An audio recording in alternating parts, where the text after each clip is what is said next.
السلام علیکم ورحمۃ اللہ۔ آج 27 ستمبر 2020 یہ of line class 7th standard کے لیے اور مضمون یعنی سبجیکٹ اردو، عنوان اولمپک کھیل، حصہ نمبر 4 یعنی آج ہم چوتھا حصہ اس کا پڑھ رہے ہیں۔ تو 3 حصوں میں ہم نے پڑھا اولمپک کھیل کیسے شروع ہوئے، کہاں سے شروع ہوئے، پھر مقابلے کس طرح شروع ہوئے تو بند کیسے ہوئے، پھر کوبنتین آئے۔ کل کے حصے میں ہم نے جو پڑھا وہ فرانسیسی نوجوان جس کا نام ہمیشہ زندہ رہا یا رہے گا یہ اولمپک کھیلوں کی تحریک میں، تو اس نے ایک تاریخ دنیا کو اولمپک کھیل پھر سے شروع کرانے کی، تو اس کے لیے ایتھنز کا شہر جو اس کا انتخاب پہلے ہوا، تو وہاں سے پھر سے یہ اولمپک کھیل 6 اپریل 1896 عیسوی سے یعنی 19ویں صدی میں پھر سے شروع ہو گئے، پھر یہ ہوتے رہے۔ اور یہاں پہ جو آج ہم نے پڑھنا ہے تو پھر تو جنگ عظیم کے زمانے کو چھوڑ کر ہر 4 سال بعد مختلف ملکوں میں کھیلوں کا یہ بین الاقوامی مقابلہ اولمپیائی کھیلوں کے نام سے ہوتا رہا ہے۔ اس کے انتظام کے لیے اعلیٰ سطح کی ایک بین الاقوامی کمیٹی ہے جس میں حصہ لینے والی مختلف ملکوں کے نمائندے ہوتے ہیں۔ ان کھیلوں کی تیاری پہلے سے شروع ہوتی ہے اور ہر ملک میں قومی مقابلوں کے ذریعے اچھے کھلاڑیوں کا انتخاب کیا جاتا ہے۔ 1928 عیسوی کے اولمپیائی مقابلے ہندوستان میں کھیلوں کی تاریخ میں بڑی اہمیت رکھتے ہیں کیونکہ ان میں ہندوستان نے ہاکی میں پہلی بار سونے کا تمغہ حاصل کیا تھا۔ دوسری جنگ عظیم میں پھر یہ کھیل نہ ہو سکے، لیکن جنگ ختم ہونے کے بعد 1948 عیسوی میں لندن میں اولمپیائی مقابلے ہوئے جن میں 122 ملکوں کے 10,000 کھلاڑیوں نے حصہ لیا۔ چونکہ ہم نے پڑھا یہ کھیل شروع ہوئے، بند ہوئے، پھر شروع ہوئے، تو اب کیا ہوا 20ویں صدی میں دنیا میں 2 بڑی جنگیں ہوئیں۔ انہیں ہمیں جنگ عظیم بھی کہتے ہیں، 2 بڑی جنگیں۔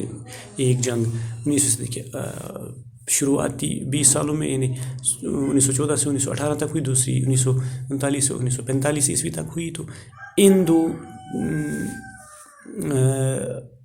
موقعوں کو چھوڑ کے یہ کھیل جو ہیں ہر 4 سال بعد ہوتے رہے اور بین الاقوامی اولمپیائی مقابلوں کے نام سے ہوتے رہے۔ پھر کیا ہوتا ہے، اس کے انتظام کے لیے ایک اعلیٰ سطح بین الاقوامی کمیٹی بن گئی۔ وہ کمیٹی اس کی نگرانی کرتی ہیں اور اس کی زیر نگرانی یہ کھیل ہوتے رہے۔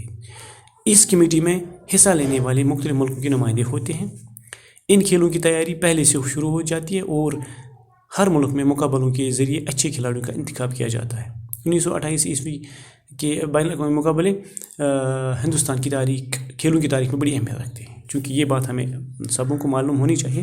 1928 کے اولمپک کھیل جو تھے ہندوستان کے لیے بہت ہی مشہور رہے، بہت ہی اہم رہے تاریخ کے اعتبار سے، کیونکہ ان میں ہم نے یعنی ہندوستان نے پہلی مرتبہ ہاکی میں سونے کا عالمی تمغہ یعنی گولڈ میڈل ہم نے حاصل کیا تھا۔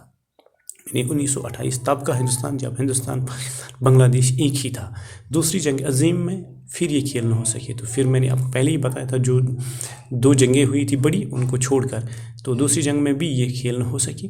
جنگ ختم ہونے کے بعد 1948 عیسوی میں لندن میں اولمپیائی مقابلے پھر سے ہوئے جن میں 122 ملکوں کے 10,000 کھلاڑیوں نے حصہ لیا۔ یعنی تو جب ہوئے تو بہت ہی بڑے پیمانے پہ ہوئے، تو اس میں پھر 122 ملکوں کے 10,000 کھلاڑیوں نے حصہ لیا اور یوں یہ کھیل تب سے آج تک یعنی 1948 سے لے کے آج تک برابر جاری رہے۔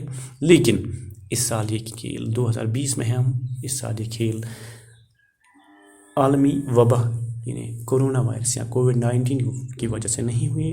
2020 کی اولمپیائی کھیل یا انہیں ہم ٹوکیو جیسے اب ہم ان کو اس شہر کے نام سے بھی جانتے ہیں، جیسے بیجنگ گیمز ہم کہتے ہیں 2008 کو، اسی طرح سے 2012 کو لنڈن اولمپک گیمز، اسی طرح سے ریو ڈی جنیریو ہم کہتے ہیں، اسی طرح سے یہ جو تھا 2020 کا یہ ٹوکیو گیمز تھے، تو ٹوکیو یعنی جاپان میں ہونے تھے۔ اس سال یہ پینڈیمک کی وجہ سے نہیں ہوئی، عالمی وبا کی وجہ سے نہیں ہوئی، یا ہم اردو میں ہندی میں کہیں تو مہاماری کی وجہ سے اس سال جو کورونا مہاماری ہوئی تو اس وجہ سے یہ کھیل نہیں ہوئی۔ اب یہ کھیل 2021 میں ان کی ڈیٹ یا شیڈول جو ہیں وہ طے ہو چکی ہیں۔ 2021 میں اب یہ کھیل منعقد ہوں گے ٹوکیو میں ہی۔ تو اس طرح سے یہ حصہ جو ہے آج کا مکمل ہوتا ہے۔ انشاءاللہ کل ہم دوسرے پیراگراف کے ساتھ آپ کے سامنے ہوں گے، آپ کے روبرو ہوں گے آف لائن کلاس کے ذریعے۔ تب تک کے لیے خدا حافظ۔